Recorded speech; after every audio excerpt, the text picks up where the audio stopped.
میرے معزز ناظرین، آپ سب کی خدمت میں سلام عرض کرتا ہوں۔ تو سب سے ہمارے جو پہلے کالر ہیں وہ ہندوستان سے ہمارے ڈاکٹر صاحب ہیں مدحت اللہ صاحب، میں بہت خوش ہوں کہ وہ ہمارے ساتھ ہیں۔ اب آپ کی خدمت میں ڈاکٹر صاحب، بسم اللہ کر۔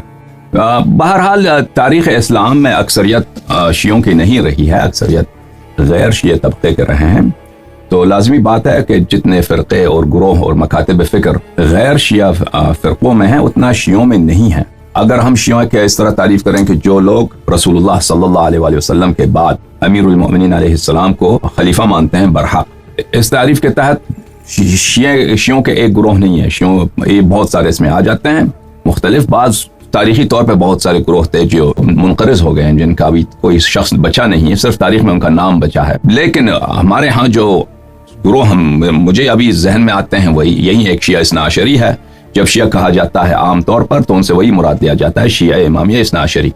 اور اس کے علاوہ شیعوں میں زیدی ہیں، اللہ کو برا کے اسماعیلیہ ہیں، اسماعیلیوں میں کئی فرقے ہیں، بحریں ہیں، آغا خانی ہیں، بحروں کی مختلف اقسام ہیں۔ عام طور پر یہی ذہنوں میں آتا ہے، اتنے زیادہ سیکٹس نہیں ہیں، سب سیکٹس شیعوں میں نہیں ہیں، فرقے بس یہی ہیں جو شیعہ کہلاتے ہیں۔ میں شیعہ اثنا عشری امامیہ 12 اماموں کو ماننے والا بالنص۔ اب دیکھیں، حرف اگر مجھ سے پوچھیں نا، وہ آپ پوچھیں گے تو لازمی بات ہے، تو کہ میں تو کہوں گا کہ ہمارا فرقہ، مجھے اسماعیلیوں کا نہیں معلوم کہ ان کے عقائد کیا ہیں۔ وہ اکثر اپنے کتب کو چھپاتے ہیں اور ان کے کتب اتنے دستیاب نہیں ہوتے، مشکل سے ملتے ہیں۔ اسی طرح بحرے جو ہیں اپنی کتب عام نہیں کرتے، تو ان کا نہیں معلوم۔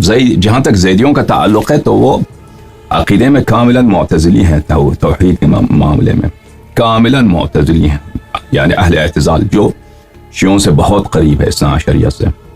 تو لازمی بات ہے آپ کو ایک واحد فرقہ جو عالم اسلام میں ہر لحاظ سے توحید میں اللہ تعالیٰ کو منزہ کر سمجھتا ہے، جسمانیت سے اور مخلوق کے صفات سے، اور اللہ تعالیٰ کو کوئی برائی نسبت نہیں دیتا، اور دنیا میں جو ظلم ہوتے ہیں، جو فساد ہوتے ہیں، یہ اللہ تعالیٰ کا فعل نہیں سمجھتا، یہ خلق کا فعل ہے، اللہ کی حکمت سے، اللہ کی اجازت سے۔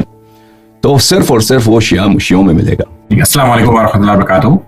اور میرا آپ سے سب سے پہلا سوال ہے فرقوں کے حوالے سے کہ اہل تشیع کے اندر کتنے گروپس ہیں؟ جیسے کہ اہل سنت مختلف گروپس میں بٹی ہوئی ہے، کیا اس طرح سے اہل تشیع کے اندر بھی موجود ہیں؟ بسم اللہ الرحمن الرحیم۔ تو عرض کیا ہم نے کہ شیعوں کے درمیان بہت سارے سیکٹس ہیں، لیکن جتنے زیادہ سیکٹس مختلف فقہی مذاہب ہیں، مختلف فکری مذاہب ہیں جو غیر شیعوں میں ہیں، اس طرح شیعوں میں نہیں ہیں۔ جو لوگ رسول اللہ صلی اللہ علیہ وآلہ وسلم کے بعد بالنص خلیفہ امیر المؤمنین علیہ الصلوۃ والسلام کو جانتے ہیں، ان کی عقیدہ یہی ہے ان کا۔ آج کل دنیا میں بس 3-4 فرقے آپ کو سنائی دیں گے۔ ایک زیدیہ ہے، زیدیہ میں بھی بعض ایسے ہیں جو بالنص ان کو خلیفہ نہیں مانتے، وہ کہتے ہیں وہ سب سے زیادہ بہتر، ان کا حق بنتا تھا، افضل وہی تھے، حق ان کا بنتا تھا۔ بہت سارے زیدیہ ایسے ہیں بالنص ان کو خلیفہ نہیں کہتے۔ اس کے علاوہ اسماعیلیہ ہیں، اس کے علاوہ بحرے ہیں، اور ہم جو ہیں شیعہ اثنا عشری۔ جی اچھا، آپ میرا یہ دوسرا سوال ہے اس میں کہ سب سے زیادہ توحید کے کون قریب ہے؟ توحید کے جن کا توحید قرآن کے موافق ہے، رسول اللہ صلی اللہ علیہ وآلہ وسلم کے فرامین کے موافق ہے، اور اس میں ذرہ برابر بھی ان کے فرامین سے کوئی انحراف نہیں ہے، اور جو بالکل عقلی طور پر عقل کے لحاظ سے اللہ تعالیٰ کی تنزیہ اور اللہ تعالیٰ کی عدم تشبیہ اور اللہ تعالیٰ کی صفات کو اور اس کی قدم کو اور اس کی خالقیت کو اس پہ اعتقاد رکھتی، وہ صرف اور صرف شیعہ اثنا عشریہ ہے۔ ہم سے بہت قریب جو ہیں زیدیہ ہیں، کیونکہ زیدیہ معتزلی ہیں، اور توحید کے معاملات میں معتزلہ جو تھے وہ شیعوں سے بہت قریب تھے، کیونکہ انہوں نے معتزلہ کا اصل جو ہے وہ محمد حنفیہ سے ہے، اور محمد حنفیہ امیر المؤمنین علیہ السلام کے صاحبزادے ہیں، ان کے فرزند ہیں، تو اس لیے عقائد میں ان کا شیعوں کے ساتھ بہت ساری باتوں میں قریب ہونا کوئی تعجب کی بات نہیں ہے۔ تو جواب آپ کا یہی ہے کہ شیعہ اثنا عشریہ، شیعہ امامیہ توحید میں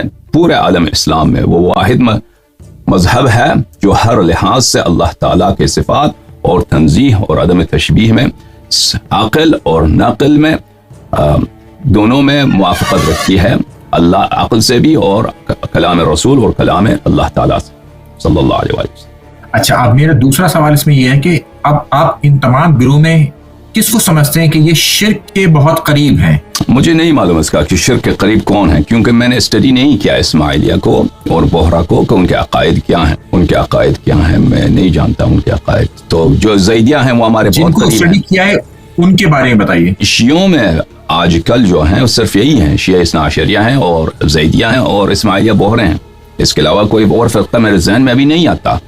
بحرہ اور اسماعیلیہ جو ہیں ان کے عقائد میں نہیں جانتا کہ ان کے کیا ہے اور عقیدہ کیا ہے، لیکن مجھے لگتا یہی ہے کہ ان بالخصوص اسماعیلیہ غاخانی جو ہیں ان میں وہ لوگ بہت ہے، تو وہ مجھے نہیں لگتا کہ وہ شرک سے دور ہوں گے، لیکن میں تفصیل سے ان کا عقائد نہیں جانتا۔ جیسے میں نے عرض کیا، کبھی ضرورت نہیں پڑی کہ میں ان کے عقائد کو بیان کروں، کیونکہ وہ اپنے میں رہتے ہیں اور نہ شیعوں پر اعتراض کرتے ہیں اور نہ اپنے عقائد کو ظاہر کرتے ہیں، تو اس لیے کبھی ان کے مطالعہ کرنا نہیں پڑا۔ تو توحید کے باقی امور میں زیدیہ جو ہیں ہم سے بہت قریب ہیں، اتنا زیادہ اختلاف نہیں ہے ہم میں اور زیدیہ میں۔